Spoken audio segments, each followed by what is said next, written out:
Hi guys, I hope you're well. On this video, I'll be sharing with you how you can make donuts quickly at home without yeast. These donuts are so yummy, so soft on the inside, yet so crunchy and delicious on the outside.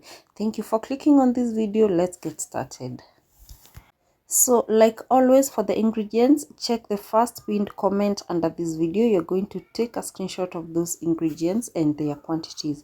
Start by mixing all your wet ingredients, and guys, use plain yogurt.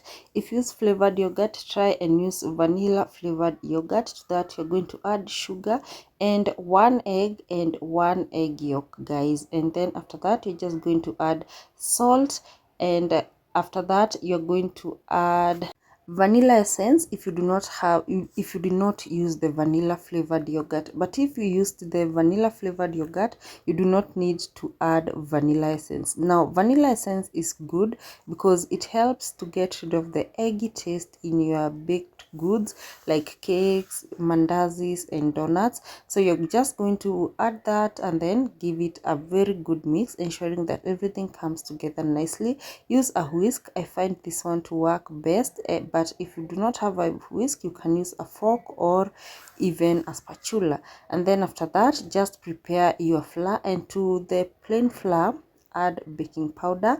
And if you have the self-rising flour, please use that. I did not, so I just prepared mixed in flour with baking powder. That is one way to do it. And then you're just going to set it aside and then take the other mixture of the wet ingredients and continue preparing the dough. Now this is melted margarine. If you do not have margarine but you've got butter, please use butter. Butter works even best. I did not have it at hand at the when I was doing this video, so just go ahead and mix everything together. And after all the wet ingredients are well combined, now go ahead and start adding the flour. And like you see guys, you do not need to buy the self-raising flour if you got baking powder and plain flour. Just mix everything in and you're going to have it. So now we continue mixing. The idea is to make a dough, so transfer this to a working surface, and the dough should not be soft. The dough should not be soft. Just mix in with your hands and do not overhandle the dough, guys.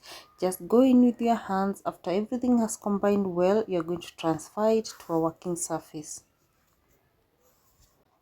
So guys, this is the dough. I just transferred it on the working surface. Do not be tempted to add any flour or water to it. It should be like this hard. And now you're going to cover it and put it in the fridge. You can leave it overnight. I just left mine for 2 hours. 2 hours later, this is how the dough was looking like.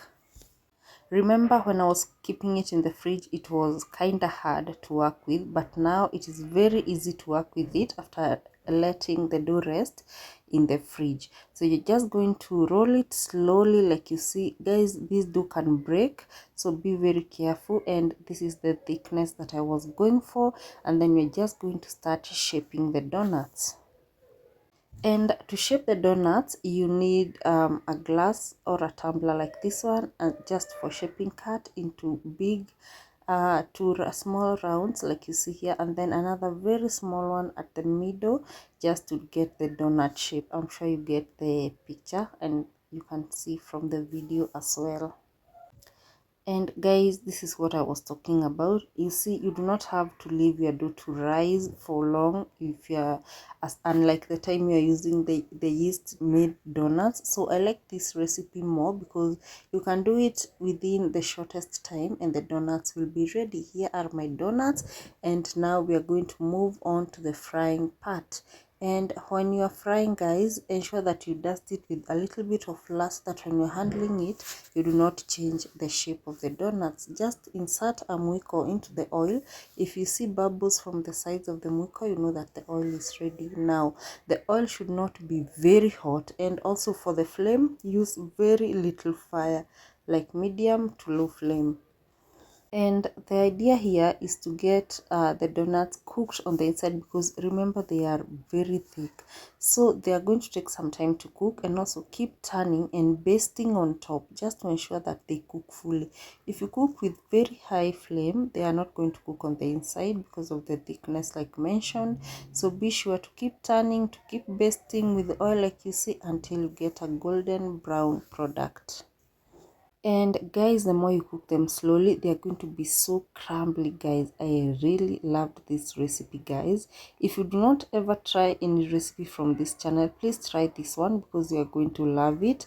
And my children also loved it. So just keep turning, and after they are ready, just drain off excess oil and then set them aside. Guys, just look at that. They are looking so perfect, so easy to make, guys. And let's just cut one just to see how they turned out on the inside. Guys, look at that. So fluffy on the inside, yet so crunchy. I love these ones. I hope you try them, and I hope to see you guys on my next video. Bye bye.